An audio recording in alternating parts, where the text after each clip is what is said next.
Good morning, students.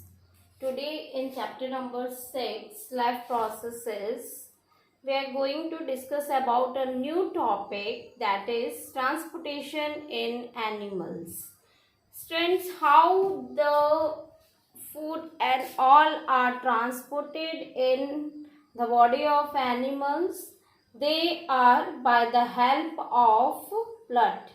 So this blood carry inside a kind of utensils. We are also saying it as a vessels. So these blood is moving in three types of blood vessels in our body. What are those three blood vessels? That is arteries, veins and capillaries. Student, artery are thick elongated tube-like structures which are carrying the blood from our heart to different parts of body. Whereas veins are narrow tube-like structure which carry the blood from different parts of the body to heart. And capillary is the interconnecting tubules, very fine tube-like structures which are helpful in exchange of the fluid material between arteries and veins. So they are present between the artery and veins. Students, these arteries are mainly responsible for carrying the oxygenated blood in animals.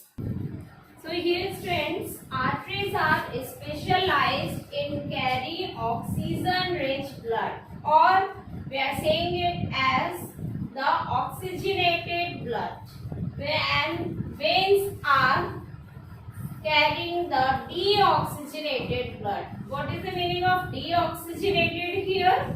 That it carry carbon dioxide rich blood. We are saying it also as a impure blood. Impure means that blood is become impure by the presence of carbon dioxide, which should be removed out from our body. Whereas arteries are specialized for carrying the blood rich of oxygen or pure blood, which should be given to the body parts, which is required by the body parts. So there is a change in direction also, that arteries are specialized blood vessels which are carrying the blood from our heart to different parts of the body. There is one exception in this. All the arteries carry the blood from heart to different parts of the body except pulmonary artery, which is doing the opposite functioning. It carries the blood from heart to the lungs. This pulmonary artery. The next is veins. All the veins carry the blood from different parts of the body to heart. Whereas pulmonary vein is one of the exceptions which carry pure blood from lungs to heart.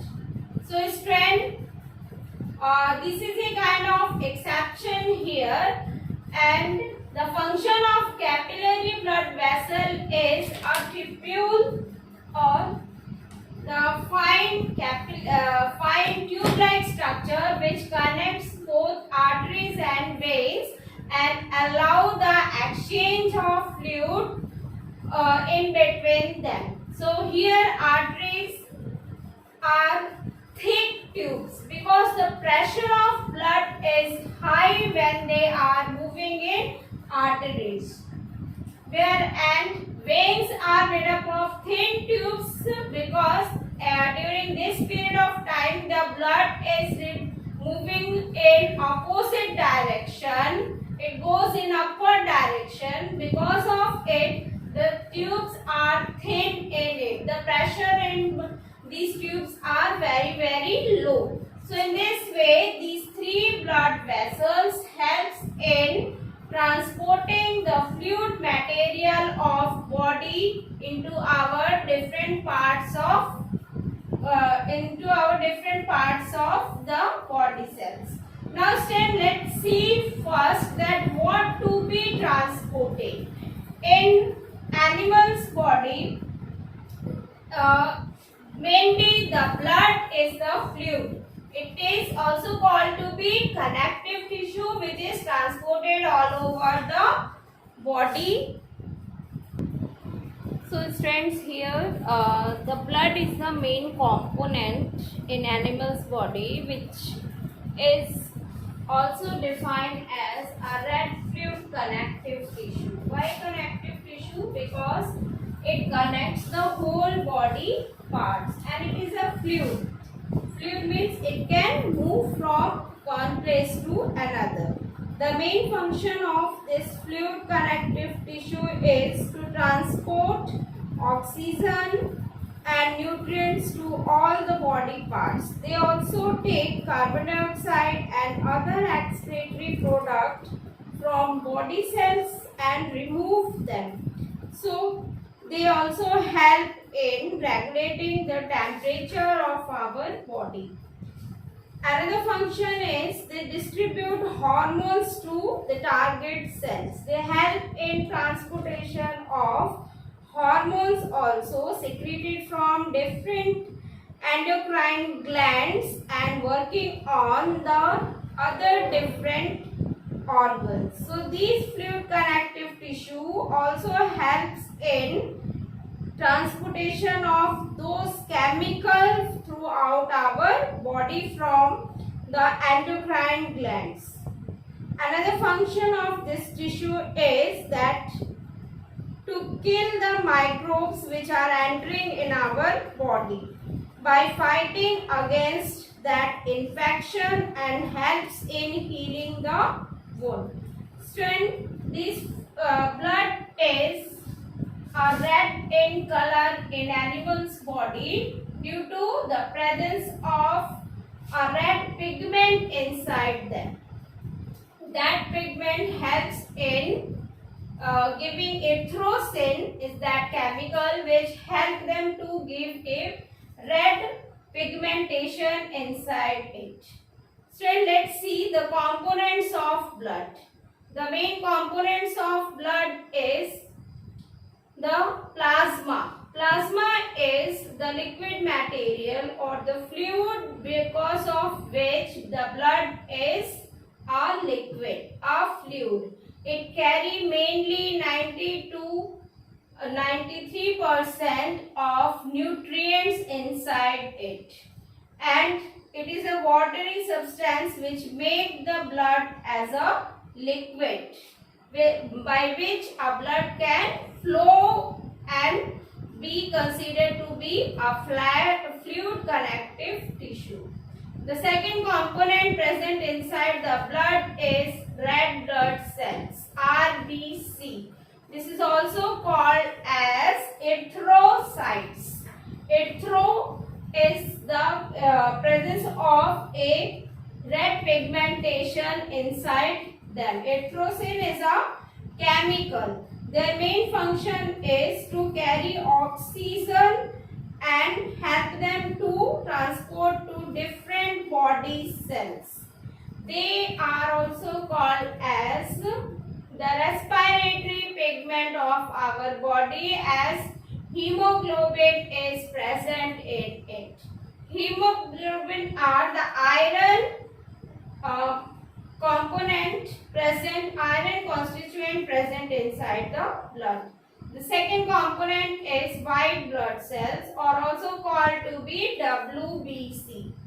These WBC are specialized for fighting with infections because they produce antibodies, and these antibodies fight with the foreign particles like the various bacteria, viruses and pathogens which enter in our body. So they have to fight with white blood cells and stop the further infection if our white blood cells win. So they are also called to be of our body. Why soldiers? Because soldiers are there on our body country borders which are fighting with the enemies and do not allow them to come inside our country and also save us.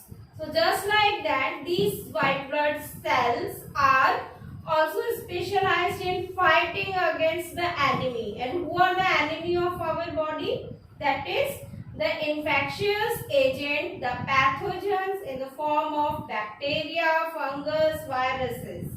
So they produce antibodies which help them to fight with them and protect the whole body.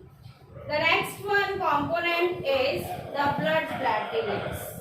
These platelets are very essential for clotting of blood. Actually, these platelets release a kind of protein that is called as thrombin protein.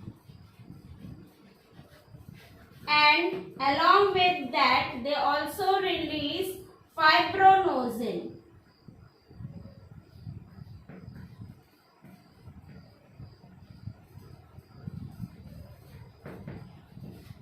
These two proteins are released in blood platelets which help them in coagulation of blood while it passes through or while it gets cutted from the blood vessels and comes out, oozes out from the blood vessels during an injury.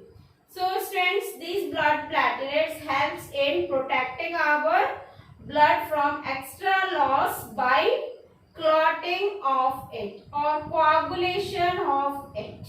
So here these all four components present in the blood are helpful in transportation. They are transporting different food material, hormones, oxygen from one cell to different cells of our body. Another connective tissue is which is helpful in transportation besides this blood is lymph. This lymph is white in color and they also help in transportation. They are also transported by the lymph tissue present in our body. They are transported by the lymph tissue. These lymph tissue are unidirectional. They are coming from our heart to different parts of the body. Heart releases a chemical that is called as thymosin from thymus gland.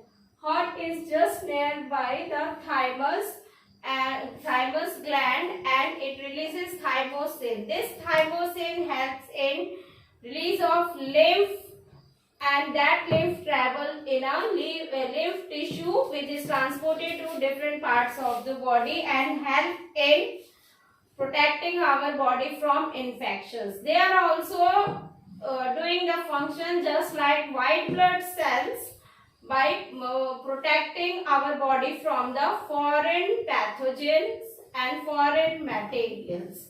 So this is all about today's topic, transportation in animals.